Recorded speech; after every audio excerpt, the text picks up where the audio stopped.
Hello दोस्तों, मैं गुरदीप और आज हम बात करेंगे कि शेयर मार्केट को हम किस समय टाइम कर सकते हैं। तो मैं आपको बताना चाहूँगा कि शेयर मार्केट को टाइम करना थोड़ा मुश्किल होता है, लेकिन आप धीरे धीरे इसको सीख जाएंगे, कोई बड़ी बात नहीं है। लेकिन मैं आपको दो चीज़ें यहाँ पे बता देता हूँ जो इन फ्यूचर आपके काम आएंगी। तो नंबर एक पे जो है, जब भी कंपनी रेन्यूअल करती है तो उस समय आपको कंपनी के शेयर्स परचेज़ करने चाहिए, क्योंकि उस समय शेयर का जो प्राइस है वो गिर जाता है। क्योंकि कंपनी अपने प्रोजेक्ट को आगे बढ़ाने के लिए प्रोडक्ट्स परचेज़ करती है, तो उसका वहाँ पे खर्चा हो जाता है। ठीक है, तो उसके बाद इन फ्यूचर उस कंपनी का जो शेयर प्राइस है वो ज़्यादा उठता है। तो इसके अलावा जो दूसरा पॉइंट है मैं उसके बारे में बताना चाहूँगा कि जब भी कोई कंपनी अपना आईपीओ लेकर आती है मार्केट में, तो उस समय आपको उस पर अपना एक लॉट साइज़ जो है वो लेना होता है। तो वो कम से कम मिनिमम जो है 15,000 से स्टार्ट होके 17,000 या 20,000, वो डिपेंड करता है कि कंपनी कितनी बड़ी है। तो उसके अकॉर्डिंग वो एक लॉट साइज़ में जो है 25 से 30 शेयर्स होते हैं, वो प्राइस पे डिपेंड करता है। और वो हम एक क्वांटिटी में नहीं ले सकते हैं, उसका पूरा लॉट होता है। ठीक है, तो यही दो जगह है जहाँ पे आप परचेज़ कर सकते हैं अगर आप नए इन्वेस्टर्स हैं। तो इसके अलावा हमें इक्विटी में निवेश क्यों करना चाहिए, तो मैं आपको बताना चाहूँगा कि जैसे हम गोल्ड परचेज़ करते हैं, और नंबर 2 पे हम रियल स्टेट जो है प्रॉपर्टीज़ वगैरह वो परचेज़ करते हैं, और नंबर 3 पे आता है कि इक्विटी और एफडी।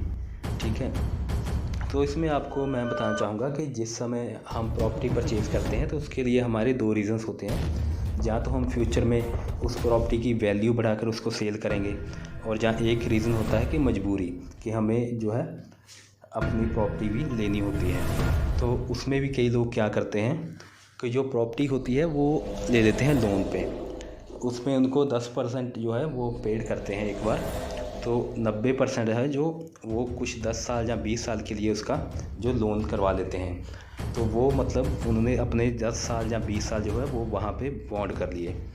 तो ये एक सही इन्वेस्टमेंट मेरे हिसाब से तो नहीं है। इसके अलावा अगर आप यही पैसा जो आप प्रॉपर्टी के लिए लगा रहे हो, तो वहाँ आप इस शेयर मार्केट में थोड़ा थोड़ा करके लगाइए, और वहाँ से जब आपको फ़ायदा मिलेगा तो आप उसी पैसे का यूज़ करके अपनी प्रॉपर्टी परचेज़ कर सकते हैं।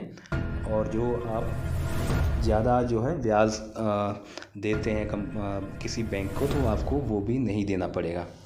तो मेरे हिसाब से तो आपको प्रॉपर्टी पे तभी पैसा लगाना चाहिए जब आपके पास उतना पैसा या उतनी वैल्यू हो। और नंबर 2 पे है गोल्ड इन्वेस्टमेंट। हम गोल्ड इन्वेस्टमेंट जो है वो हमेशा करते ही हैं, ये हमारी एक कल्चरल इन्वेस्टमेंट है। तो जैसे कि ये कल्चरल इन्वेस्टमेंट है, तो आपको पता है कि हम गोल्ड भी कभी इतनी जल्दी सेल नहीं करते हैं, वो भी हम किसी मजबूरी पे ही सेल करते हैं। तो इसलिए जो इक्विटी है शेयर मार्केट, उसको भी हमें इसी तरह से ही लेना चाहिए कि जब तक हमें कोई मजबूरी ना हो तब तक हम कंपनी के जो शेयर्स हैं वो सेल ना करें।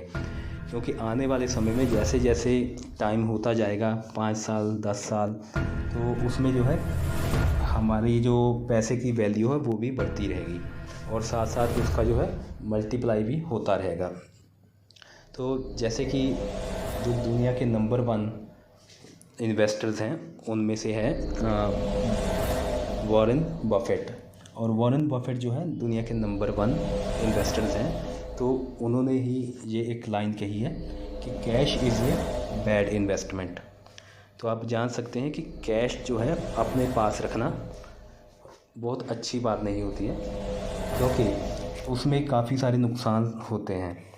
अगर आप मान लीजिए आपके पास थोड़ी सी भी रकम है, आप आज उसको अपने पास रखते हैं, उसके बाद 2 साल तक 3 साल तक आपके पास वो पड़ी रहती है, तो उसकी वैल्यू आगे जाके कम होती रहती है। तो इसके लिए क्या है, अगर आप वही कैश को कहीं डिपॉज़िट कर देते हैं या शेयर मार्केट में लगा देते हैं, तो आने वाले समय में वो अच्छे रिज़ल्ट्स ले सकता है, और आपकी जो वैल्यू है वो मनी की वो बढ़ती रहती है। ठीक है, तो एफडी भी आप लेते हैं तो वो भी आपको काफ़ी हद तक बेनिफिट देती है, और लेकिन उसमें एक लिमिटेड ही पे स्केल रखी जाती है कि कितना आपको जो है इंटरेस्ट मिलेगा उस पर। तो शेयर मार्केट अगर आप सही तरीके से करें तो आपको अच्छे बेनिफिट्स, अच्छे रिटर्न्स दे सकती है।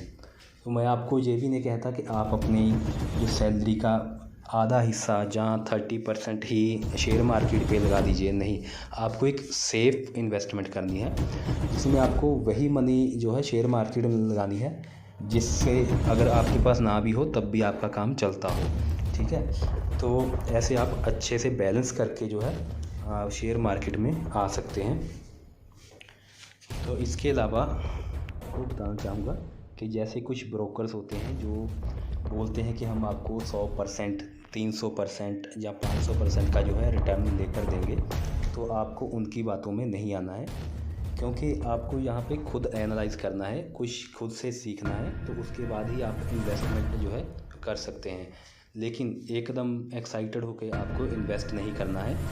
कुछ लोग होते हैं वो एक्साइटेड होके मतलब अपना जो है इन्वेस्टमेंट करते हैं, लेकिन बाद में जब उनका पैसा डूब जाता है तो वो फिर दूसरों को भी यही गाइड करते हैं कि शेयर मार्केट में मत आइए।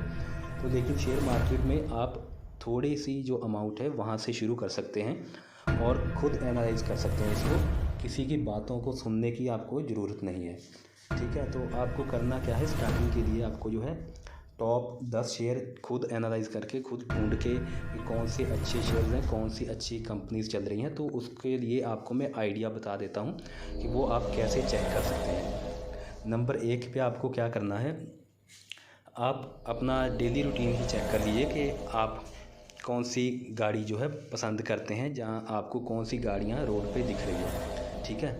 तो वो किस कंपनी का जो है प्रोडक्ट है वो आप चेक करके ये मान लगा सकते हैं कि कौन सी कंपनी अच्छा काम कर रही है।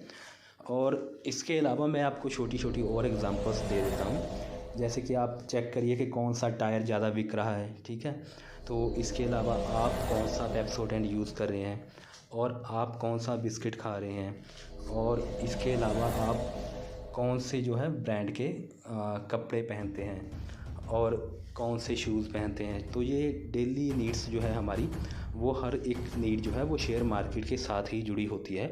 तो ये बहुत आसान भी है और थोड़ा टफ़ भी है। अगर आप टेक्निकली चले जाते हैं तो थोड़ा ये आगे आगे टफ़ होता जाएगा। तो अभी मैं आपको जो है बेसिक समझा रहा हूँ, तो धीरे धीरे मैं आगे जो है इस नॉलेज को और बड़ा करते रहूँगा। दोस्तों, जैसे मैंने आपको बताया है कि आपको 10 कंपनियाँ चूज़ करनी है, तो उसमें से मान लीजिए आपकी 1, 2, 3, 4 या मैक्सिमम 5 लगा लीजिए, 5 कंपनियां आपको सही से रिटर्न अगर नहीं भी देके जाती, लेकिन जो आपने टॉप 5 चुनी होंगी तो वो आपको ज़रूर अच्छे रिज़ल्ट देंगी। अगर वो 50% या 100% का जो है आपको बेनिफिट रिटर्न दे जाती है, तो आपके सारे पैसे वहाँ पे कवर हो जाते हैं, ठीक है। तो आगे चल के मैं आपको और भी बेहतरीन जानकारी जो है प्रोवाइड करूँगा। तो इसके अलावा मैं आपको बताना चाहूँगा कि कभी हमें इंट्राडे ट्रेडिंग या ऑप्शनल ट्रेडिंग पे नहीं जाना है। इंट्राडे ट्रेडिंग वही है जो डेली जो लोग वहाँ पे पैसा लगाते हैं और उसी डे एंड पे जो है उसे वापस अपना जो है सेल कर देते हैं, जो परचेज हुए शेयर होते हैं उनके, तो वो अपना बेनिफिट ले लेते हैं। और कई बार उनको नुकसान भी होता है और कई बार बेनिफिट होता है, लेकिन जब वो डेली करते जाते हैं उसको, तो जो चीज़ हम प्रैक्टिस रोज़ करते हैं ना, उस पर हमें जो है नॉलेज अच्छी आ जाती है। तो उसके लिए आप अभी नए हो, जो लोग नए हैं मैं उनको बोल रहा हूँ, जो करते हैं उनके लिए ज़्यादा मुश्किल नहीं है। तो आप इंट्राडे पे अभी फ़िलहाल मत जाइएगा, ठीक है। और ऑप्शनल ट्रेडिंग के बारे में आपको जो है मैं डिटेल में बाद में बताऊंगा। तो फ़िलहाल आपको इंट्राडे और ऑप्शनल ट्रेडिंग पे नहीं जाना है, आपको जाना है लॉन्ग टर्म इन्वेस्टमेंट पे। और लॉन्ग टर्म पे आप अगर करेंगे तो आप अच्छे बेनिफिट्स जो है लेकर आएंगे। और आपको जब भी कभी शेयर सेल्स करने पड़े तो समय करिएगा जिस समय आपके परचेज़ करे हुए शेयर का जो रेट है मार्केट में उसकी वैल्यू हाई हो, ठीक है। तो इस समय तो इस तरह आप जो है अच्छे बेनिफिट ले सकते हैं। तो इसके अलावा आपको मैं बताना चाहूँगा कि अगर आप अपने खुद के आइडियाज़ पे काम कर रहे हैं या खुद का कुछ बिजनेस करने वाले हैं या करना चाहते हैं, तो आप उस पे भी ज़रूर ध्यान दीजिएगा और आप खाली एक शेयर मार्केट, स्टॉक मार्केट पे ही नहीं ध्यान दीजिएगा, ठीक है। तो आज के लिए इतना ही, तो मिलते हैं हम अपनी नेक्स्ट वीडियो में। तो आपसे एक रिक्वेस्ट है कि आप इस चैनल को ज़रूर सब्सक्राइब करिएगा ताकि हमें इन फ्यूचर अच्छी वीडियोस लाने के लिए हेल्प हो पाए। ठीक है, तो आज के लिए इतना ही। Bye bye.